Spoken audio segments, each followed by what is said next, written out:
안녕하세요. 사진 찍는 국제무역사 루카스입니다.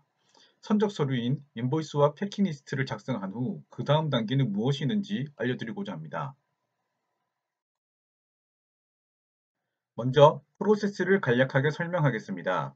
1단계 고객과 합의한 인코텀지를 발주서를 통해서 확인합니다. 2단계 포워더에게 인보이스와 패킹리스트를 제공합니다. 3단계 수출 면장을 발행합니다. 4단계 상품을 출하합니다. 5단계 체크비해를 수령한 후 승인합니다. 6단계 운송료를 포워더에 지불합니다. 7단계 비해를 수령하고 마지막으로 고객에게 선적 통보합니다. 각 단계별로 상세한 내용을 알아보겠습니다. 그럼 이제 시작합니다.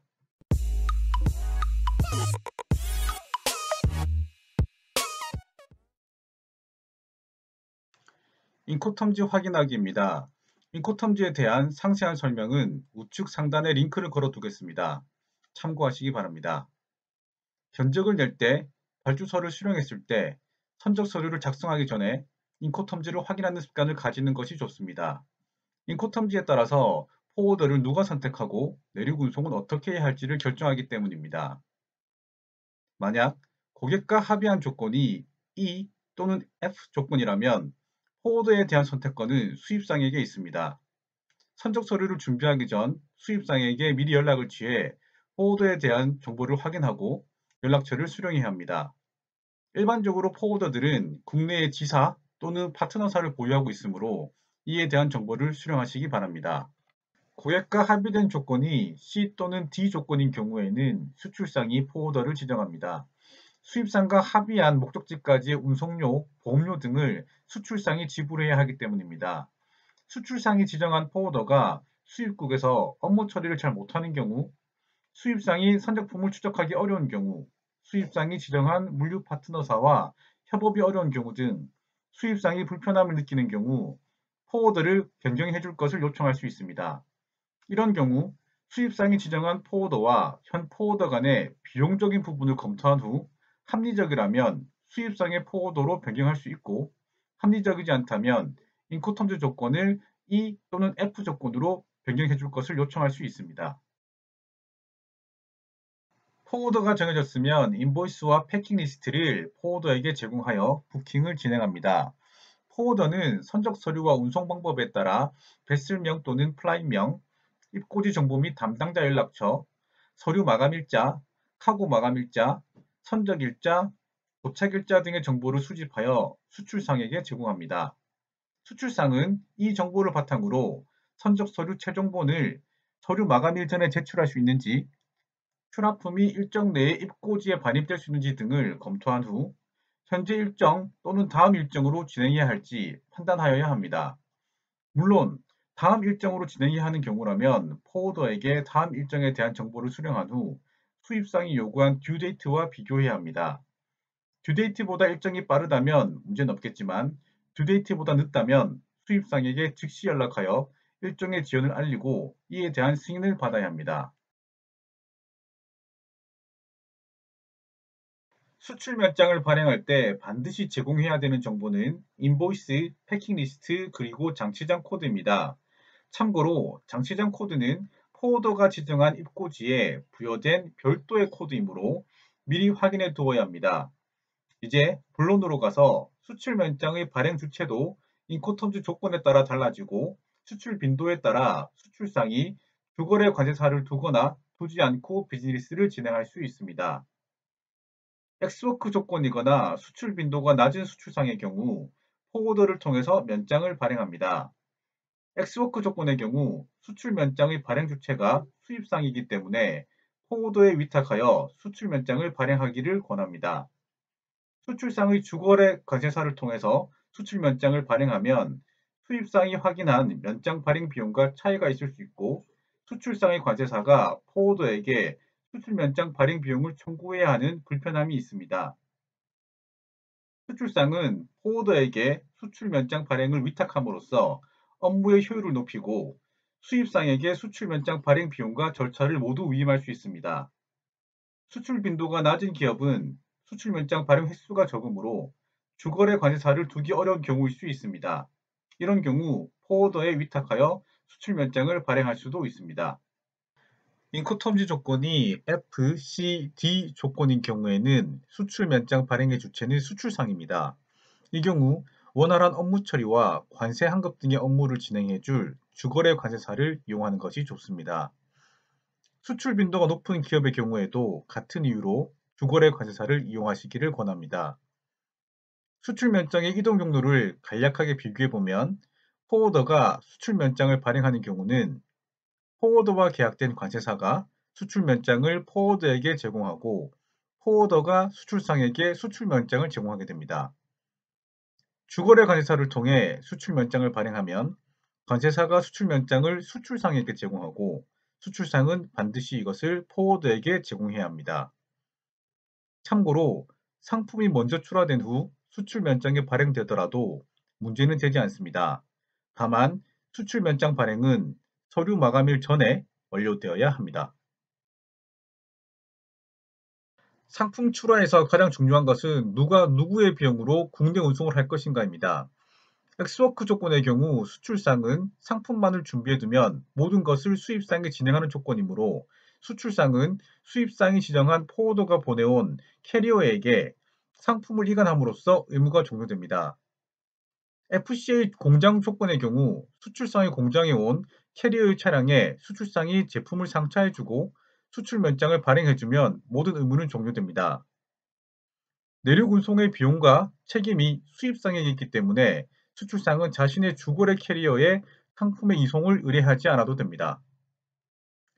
그 외 FCA 인천공항, FCA 특정 장소, FAS, FOB를 포함한 C, D 조건의 경우 수출상이 일부 또는 전부에 대한 비용과 책임이 있으므로 수출상의 주거래 캐리어를 이용합니다.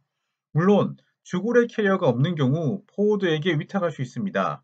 다만 주거래 캐리어를 이용하는 경우는 보세 운송 전문 업체이면서 비용적인 메리트가 있어야 하므로 수출상은 이를 잘 판단하여 결정하면 됩니다. 주거래 캐리어를 이용하는 경우에는 목적지에 도착한 후 도착 보고라는 것을 해야 합니다. 도착 보고는 목적지의 담당자와 물품의 도착, 상태, 서류와의 일치 등을 확인하는 절차입니다. 주거래 캐리어는 도착 보고까지 완료해야 의무를 다했다고 할 수 있습니다.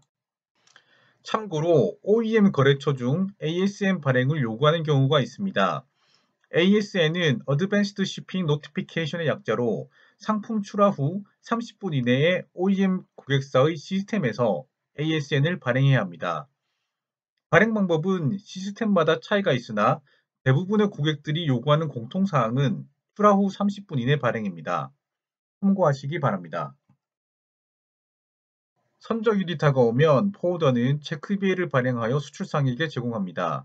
수출상은 체크비엘에 기재된 내용과 패킹리스트의 정보를 비교하여 이상 유무를 판단합니다. 다른 내용이 기재되어 있는 경우 포워더에 연락하여 반드시 수정하여야만 합니다. 해상 운송의 비엘은 재산권, 즉 소유권을 의미하고 이에 기재된 정보가 다른 서류와 다른 경우에는 문제가 될 수 있습니다.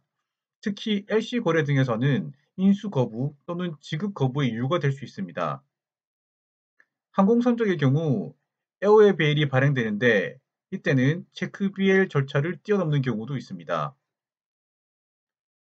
체크 BL의 발행까지 완료되면 상품은 선적되고 해상 선적의 경우 OBL 또는 텔레 릴리즈 BL이 발행되고 항공의 경우 에어웨이 베일이 발행되는데 포워더는 이러한 서류들을 수출상에게 제공하기 전에 운송료를 청구하게 됩니다.